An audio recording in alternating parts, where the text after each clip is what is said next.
सर्वप्रथमे मु प्रभु को धन्यवाद देउछि एवं आपण मानक स्वागत प्रेम नमस्कार जनाउछि। नमस्कार। आसंतु आजिर प्रसंग रे आमने शिखि कृष्ण ठारे पुरातन नियम सफल होइछि। ए वाक्यरु आमने शिखिबा पूर्वरु वाक्यरु किछि अंश पढिबा। लोकलिखित सुसमाचार 24 पर्व 44 पद 48 पद पर्यंत ए वाक्य पर लेखा है। पुणी से मानक कहले मशा को व्यवस्था एवं भावादी मानक गीत सहित धर्मशास्त्र मो विषय जहाँ जहाँ लेखा अच्छी से सब सफल हेबा आवश्यक। मु तुमानक संगे थिबा समय तुमानक ए समस्त कथा कहिथिली। सेतेबेले से माने जेपरि धर्मशास्त्र बुझी पारंती सेथिपाई से मानक बुद्धि रूप द्वार उन्मुक्त कले। आउ से मानक कहले एही प्रकार लेखा अछि ख्रीष्ट दुख भोग करिवे, तृतीय दिन रे मृत मानक मध्य पुनरुत्थान करिवे। पुणी जेरुसालेम आरंभ करी समस्त जाति निकटरे ताहांको नाम रे पाप क्षमा निमंते मन परिवर्तन प्रसंग घोषणा करा जिवो। तुमाने ए समस्त विषयर साक्षी अट। आसंतु प्रार्थना करिबा। पवित्र मंगलकारी परमेश्वर प्रभु तुमरी पवित्र महानाम धन्यवाद हो पिता। तुम्हें राजाधिराजन प्रभु मानक प्रभु प्रत्येक आशीर्वाद करो। हृदय चक्षु खोली दियो। तुम निमंते आमानक व्यवहार करो प्रभु। ये वाक्य द्वारा आमाने समस्ते आशीर्वाद पाइबु। तुमरी गौरव करिबु से परि साहाय्य करो। यीशु को नाम रे मागुछु आमेन। प्रिय प्रभु को दासदासी माने आजिर प्रसंग आमाने शिखिबा जे कृष्ण को ठारे पुरातन नियम सफल ही अछि। आमाने जो वाक्य पढ़ुअछु आम पाखरे जो धर्मशास्त्र रही ए वाक्य कहार नुहे एटा प्रभु जीशु कृष्ण को विषय प्रकाश करुअछि। एणु आमने जेते थोर आमने पाठ करूछु प्रभु आमानक सहित कथा होछंती। प्रभु आमानक पाखरे अछंती। एणु पृथ्वी रे जेते भी पुस्तक रही कि जेति की पुस्तक अधिक विक्रय करा जाउछि ए समस्त कथार श्रेष्ठ पुस्तक होछि आमानकर पवित्र बाइबल जाइछि। एणु आमने ए धर्मशास्त्र को साधारण पुस्तक पढ़िला बेला माने केबे पढ़िबा नै कि कौन सी पेपर को पढ़िला बेला कि कौन सी साधारण गल्प पढ़िला बेला माने केबे पढ़िबा नै। याको एक पवित्र पुस्तक परि आमने पढ़िबा आवश्यक।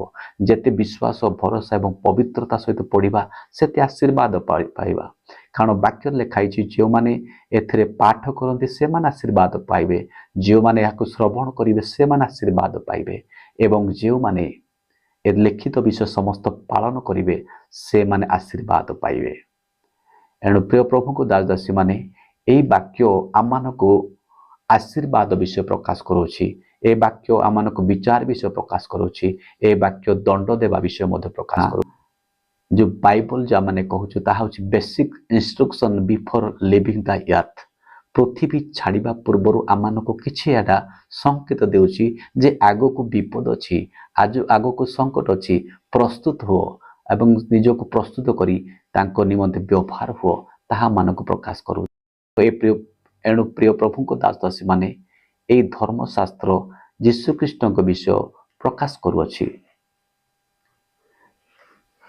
आपण माने हुए तो भाबुथिबे जे आमने जे प्रभु यीशु कृष्ण को आमने ग्रहण करिअछु से एपरि निर्दय भाव में दुख भोग कले, कष्ट पाइले, मृत्यु भोग कले एवं पुनर्थित हो स्वर्ग जाइछंती। हाँ प्रिय प्रभु को दासदासी माने से निश्चय दुख भोग कले एवं मृत्यु भोग कले, पुनर्थित हो स्वर्ग को जाइछंती। निजर दुर्बलता हेतु हे नांती कि भय करिबा हेतु नुहे कि से करि पारिले नै सेथि पाइ नुहे, किंतु एहा यीशु कृष्णकर जन्म, यीशु कृष्ण कर्म एवं यीशु कृष्ण मृत्यु एवं पुनरुत्थान विषय पूर्वर कहा जाइथिला। प्रिय प्रभु को दासदासी माने एहा हठात घटी नाही। यीशु कृष्ण दुख भोग हठात घटी नाही, कारण यीशु कृष्ण निजे प्रकाश करुअछंती।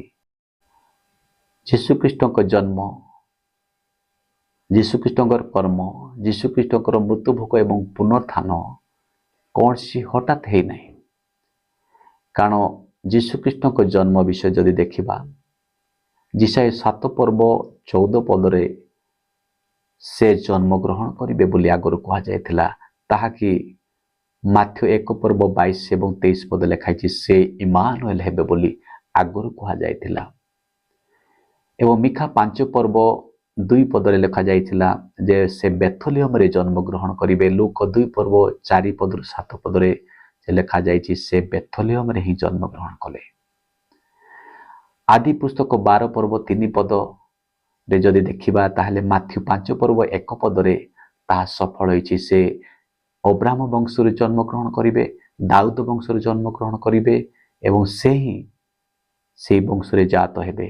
ସେଥିପାଇଁ ପୂର୍ବରୁ କେଉଁ ବଂଶରେ ସେ ଜନ୍ମଗ୍ରହଣ କରିବେ ଏବଂ ଯିଶାୟ 9 ପର୍ବ 6 ଏବଂ 7 ପଦରେ ମଧ୍ୟ ତାଙ୍କର ନାଁ କ'ଣ ହେବ, ସେ କ'ଣ କାର୍ଯ୍ୟ କରିବେ, ସମସ୍ତ ବିଷୟ ଲେଖାଯାଇଥିଲା। ଏଣୁ ତାଙ୍କର ଜନ୍ମ ଏବଂ କେଉଁ ସ୍ଥାନରେ ଜନ୍ମଗ୍ରହଣ କରିବେ ଏବଂ କେଉଁ ବଂଶରେ ଜନ୍ମଗ୍ରହଣ କରିବେ ତାହା ପୂର୍ବରୁ ନିର୍ଦ୍ଧାରଣ କରାଯାଇଥିଲା ପ୍ରିୟ ପ୍ରଭୁଙ୍କ ଦାଦାସୀମାନେ। ଏଣୁ ଯୀଶୁଖ୍ରୀଷ୍ଟ ସେଥିପାଇଁ କହୁଛନ୍ତି ଯେ ମୁଁ କୌଣସି ଧର୍ମଶାସ୍ତ୍ରକୁ ଲୋପ କରିବାକୁ ଆସିନାହିଁ କିନ୍ତୁ ତାହା ସଫଳ କରିବାକୁ ଆସିଅଛି। ଯୀଶୁ ଯେତେବେଳେ କହିଲେ ମୁଁ ସମସ୍ତ ବିଷୟ ପୂର୍ଣ୍ଣ କରିବାକୁ ଆସିଅଛି, ସେହି ସମୟରେ ଅନେକ ଲୋକମାନେ ତାଙ୍କୁ ବିରୋଧୀ କରି ତାଙ୍କୁ ପାହାଡ଼କୁ ନେଇକି ତଳେ ପକାଇବା ପାଇଁ ଚେଷ୍ଟା କରୁଥିଲେ, କିନ୍ତୁ ପ୍ରଭୁ ନିଜେ ସେହି ପରମେଶ୍ୱର ସେ ସେଥିରେ ସୁଯୋଗ ଦେଲେ। ମଶାଙ୍କ ବ୍ୟବସ୍ଥା, ଗୀତ ସହିତା ଏବଂ ଭାବବାଣୀରେ ତାଙ୍କର ଜନ୍ମସ୍ଥାନ ବିଷୟ ଏବଂ ଜନ୍ମ କେଉଁ ସ୍ଥାନରେ କେଉଁ ବଂଶରେ ଏବଂ ଯେ କେଉଁ ପରିବାରରେ ଏବଂ କେଉଁ ସମୟରେ ସେ ଜନ୍ମଗ୍ରହଣ କରିବେ ଆଗରୁ ହିଁ। ଦ୍ୱିତୀୟ ବିଷୟ ମଧ୍ୟ ଆମେ ଦେଖିବା ଯେ ତାଙ୍କର କର୍ମ ବିଷୟ, ସେ ହଠାତ୍ କୌଣସି ଆଶ୍ଚର୍ଯ୍ୟ କର୍ମ କରିନଥିଲେ। ଯିଶାୟ 35 ପର୍ବ 5-6 ପଦ ଯାହାକି ନୂତନ ନିୟମରେ ମାଥ୍ୟୁ ଲିଖିତ ସୁସମାଚାର 11 ପର୍ବ 5 ପଦରେ ସେ ପ୍ରକାଶ କରୁଛନ୍ତି ତାଙ୍କର କର୍ମ କି ପ୍ରକାର ହେବ। ସେ ପ୍ରଥମ ବିଷୟ ବଧିରକୁ ଶ୍ରବଣ ଶକ୍ତି ଦେବେ, ଅନ୍ଧକୁ ଦେଖିବା ପାଇଁ ଶକ୍ତି ଦେବେ, ମୂକକୁ କଥା କହିବା ପାଇଁ ଶକ୍ତି ଦେବେ, ଲେଙ୍ଗଳା ଡିଆଁ ମାରିବ ବୋଲି ପୂର୍ବରୁ କୁହାଯାଇଥିଲା। ତାହା ଯୀଶୁଖ୍ରୀଷ୍ଟଙ୍କର ସମୟରେ ତାହା ଘଟଣା ଘଟିଛି। ଏଣୁ ଯୀଶୁଖ୍ରୀଷ୍ଟ ସମସ୍ତ ବିଷୟ ସେ ପ୍ରମାଣ ସହିତ କାର୍ଯ୍ୟ କରୁଥିଲେ ଏବଂ ତାଙ୍କର ମୃତ୍ୟୁଭୋଗ ଯେଉଁଟାକି ଯିଶାୟ 53 ପର୍ବରେ ମଧ୍ୟ ସେ ପ୍ରକାଶ କରିଛନ୍ତି ଏବଂ ଗୀତ ସହିତ 22 ପର୍ବ ଏବଂ 110 ପର୍ବରେ ମଧ୍ୟ ସେ ପ୍ରକାଶ କରୁଛନ୍ତି ତାଙ୍କର ଦୁଃଖ ଭୋଗ ଏବଂ ମୃତ୍ୟୁ ଭୋଗ କରିବେ ଏବଂ ପୁନର୍ଥିତ ହେବେ। ତାହା ମଧ୍ୟ ହଠାତ୍ ବିଷୟ ହୋଇନଥିଲା। ଏଣୁ ଯୀଶୁଖ୍ରୀଷ୍ଟ ନିଜେ ଏ ବାକ୍ୟରେ ପ୍ରକାଶ କରୁଛନ୍ତି, ଯେଉଁଟାକି ଲୋକଲିଖିତ ସୁସମାଚାର 24 ପର୍ବ 44-46 ପଦରେ ସେ କହୁଛନ୍ତି। ପୁଣି ସେ ସେମାନଙ୍କୁ କହିଲେ ମଶାଙ୍କ ବ୍ୟବସ୍ଥା ଏବଂ ଭାବାଦୀମାନଙ୍କ ଓ ଗୀତ ସଂହିତା ଧର୍ମଶାସ୍ତ୍ରରେ ମୋ ବିଷୟରେ ସାକ୍ଷ୍ୟ ଲେଖାଅଛି, ସେହି ସବୁ ସଫଳ ହେବା ଆବଶ୍ୟକ। ମୁଁ ତୁମାନଙ୍କ ସଙ୍ଗରେ ଥିବା ସମୟରେ ତୁମାନଙ୍କୁ ଏ ସମସ୍ତ କଥା କହିଥିଲି। ସେତେବେଳେ ସେମାନେ ଯେପରି ଧର୍ମଶାସ୍ତ୍ର ବୁଝିପାରନ୍ତି ସେଥିପାଇଁ ସେମାନଙ୍କ ବୁଦ୍ଧି ରୂପ ଦ୍ୱାର ଉନ୍ମୁକ୍ତ କଲେ। ଆଉ ସେ ସେମାନଙ୍କୁ କହିଲେ ଏହି ପ୍ରକାର ଲେଖାଅଛି, ଖ୍ରୀଷ୍ଟ ଦୁଃଖ ଭୋଗ କରିବେ ଓ ତୃତୀୟ ଦିବସରେ ମୃତ୍ୟୁରୁ ପୁନରୁତ୍ଥାନ କରିବେ। ଗୀତ ସହିତା 110 ପଦରୁ 7 ପର୍ଯ୍ୟନ୍ତ ଲେଖାଯାଇଛି ସେ ଦୁଃଖ ଭୋଗ କରିବେ। ପ୍ରିୟ ପ୍ରଭୁଙ୍କ ଦାସଦାସୀମାନେ, ଯୀଶୁଖ୍ରୀଷ୍ଟ ଈଶ୍ୱରଙ୍କର ମେଷ ଶାବକ ଅଟନ୍ତି, ଯେଉଁଟାକି ଜହନ 1 ପର୍ବ 29 ପଦରେ ଲେଖାଯାଇଛି। ଜହନ ସେ କହୁଛି ଦେଖ ଈଶ୍ୱରଙ୍କ ମେଷ ଶାବକ ଯେ ଜଗତର ପାପ ବୋହି ନେଇଯାଆନ୍ତି। ପୁରାତନ ସମୟରେ ସମସ୍ତଙ୍କ ପାପ କ୍ଷମା ପାଇବା ପାଇଁ ଲୋକେ ବଳିଦାନ କରୁଥିଲେ। ଜଣେ ପାପ ଯଦି କରେ ତାହେଲେ ସେ ବଳି ଦେବା ଦ୍ୱାରା ଗୋଟେ ମେଷକୁ ନେଇ ଯେତେବେଳେ ଜଣେ ବଳିଦାନ କରିବ ସେ ପାପ କ୍ଷମା ପାଇବ। ସେଥିପାଇଁ ଲୋକମାନେ ମେଷମାନଙ୍କୁ ନେଇ ବଳି ଦେଉଥିଲେ, କିନ୍ତୁ ଯୀଶୁଖ୍ରୀଷ୍ଟ ନୂତନ ନିୟମରେ ସେ ନିଜେ ବଳିକୃତ ହେଲେ। ଈଶ୍ୱରଙ୍କର ବଳିକୃତ ସେହି ମେଷ ଶାବକ ଆମମାନଙ୍କର ପାପ ସମସ୍ତ ନେଇଗଲେ। ଆଜି ଆମମାନଙ୍କ ପାଇଁ ବଳି ଆବଶ୍ୟକ ନୁହେଁ, କାରଣ ପ୍ରଭୁ ଯୀଶୁଖ୍ରୀଷ୍ଟ ସମସ୍ତ ବଳି ଆମମାନଙ୍କ ନିମନ୍ତେ ହେଇଛନ୍ତି। ଯେଉଁମାନେ ଆଜି ପର୍ଯ୍ୟନ୍ତ ବଳିଦାନ କରୁଛନ୍ତି ସେମାନେ ଜାଣିପାରୁନାହାନ୍ତି ଆମମାନେ କ'ଣ କରୁଅଛୁ ବୋଲି, କିନ୍ତୁ ପ୍ରଭୁ ଯୀଶୁଖ୍ରୀଷ୍ଟ ଆମ ପାଇଁ ସେ ବଳିକୃତ ଈଶ୍ୱରଙ୍କ ମେଷ ଶାବକ। ଏଣୁ ପ୍ରିୟ ପ୍ରଭୁଙ୍କ ଦାସଦାସୀମାନେ, ଯୀଶୁଖ୍ରୀଷ୍ଟଙ୍କର ଜନ୍ମ, ତାଙ୍କର କର୍ମ, ମୃତ୍ୟୁଭୋଗ ଏବଂ ପୁନରୁତ୍ଥାନ ହଠାତ୍ ହେଇନାହିଁ। ଏଣୁ ଆମେମାନେ ସର୍ବଦା ତାଙ୍କ ନିମନ୍ତେ ଜୀବନ ଯାପନ କରିବା। ଏଣୁ ଆମେମାନେ ସେଥିର ସାକ୍ଷୀ ହେବା ଦରକାର। ଯେତେ ଲୋକ ମନ ପରିବର୍ତ୍ତନ କରିବେ, ପ୍ରଭୁଙ୍କଠାରେ ବିଶ୍ୱାସ କରିବେ, ସେମାନେ ପରିତ୍ରାଣ ପାଇବେ। ଏଣୁ ପ୍ରଭୁ ଯୀଶୁଖ୍ରୀଷ୍ଟ କହୁଛନ୍ତି ମନ ପରିବର୍ତ୍ତନ ଏବଂ ପରିତ୍ରାଣର ସୁସମାଚାର ଘୋଷଣା କରାଯିବ। ଏଥି ବିଷୟରେ ତୁମେ ସାକ୍ଷୀ ହେବା ଆବଶ୍ୟକ, ଏହା ଶିଷ୍ୟମାନଙ୍କୁ କହୁଛନ୍ତି।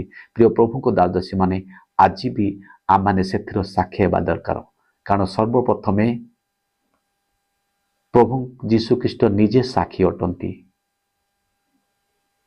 एवं द्वितीय विषय प्रभुंकर से वाक्य निजे साक्षी अटे एवं आज तृतीय विषय आम्भे माने मध्य साक्षी हेबा दरकार आम मैंने एथिर साक्षी हेबा दरकार जे जीशुख्रीष्टंकर जन्म कर्म मृत्युभोग एवं पुनरुत्थान कौन सी अचानक भाव ही ना यह पुरातन समय कह जाइथिला ताहा नूतन नियम सफल होती प्रिय प्रभु को दादासी माने यह जो वाक्य आम पाखर रही प्रभुंकर कहवाटा कौन सी वृथा हेब ना प्रभु जहाँ कहते ताहा सफल करेंगे एणु आज भी जदि आम धर्मशास्त्र पढ़ुछु यह जदि आम विचार विषय कहूँ जदि आम दंड देवा विषय जदि कहूँ जदि आम नूतन जीवन अनंत जीवन देवा विषय जदि कहूँ ताहा निश्चय हो पार एणु आज आम जगत मध्य साक्षी हेबा दरकार प्रथम प्रभु जीशुख्रीष्ट निजे से साक्षी अच्छा कारण से प्रकाश करने को चाहते जे जीशु निजर जन्म कर्म मृत्युभोग एवं पुनरुत्थान विषय जे मौसा व्यवस्था लिखा जाइछि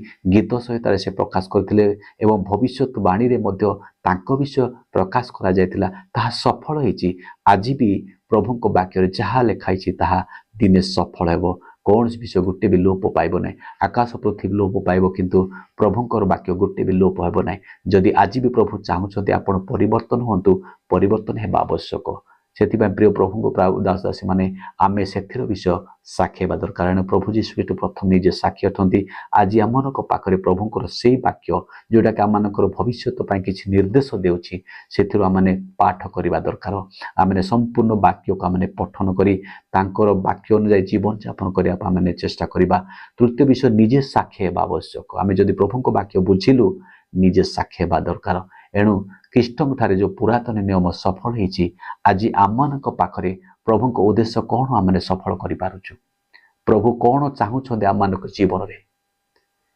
जदि आपण इच्छा न चले भी प्रभु तांकर कार्य को से सफल करेंगे कारण से दिने आगमन करने को जाउछन्ति ताहा निश्चय जदि तांकर जन्म निश्चयता होइछि तांकर कर्म निश्चयता होइछि तांकर मृत्युभोग निश्चयता होइछि पुनरुत्थान निश्चयता होइछि ताहले तांकर आगमन मध्य निश्चय हबो एवं आमानक दंड मध्य जो निश्चय हबो एणु प्रिय प्रभु को दादसी माने आज आमानकर सुजोग मिलिछि परिवर्तन हेबार आमे कौन सी विषय दुर्बल हेबा नै प्रभु ठारे विश्वास करी प्रभु को निमंते जीवन यापन करवा तारे प्रभु आशीर्वाद करेंगे ए छोट शिक्षारू प्रभु प्रत्येक को आशीर्वाद करंतु आमेन प्रार्थना करवा पवित्र प्रभु धन्यवाद देउछु प्रभु तुम्हें आम को जो विषय प्रकाश करिछ प्रभु तुम्हारी जन्म कर्म मृत्युभरण एवं पुनरुत्थान कौन सी विषय हठात है ना बोले आम जानिलु प्रभु ताहा मौसा व्यवस्था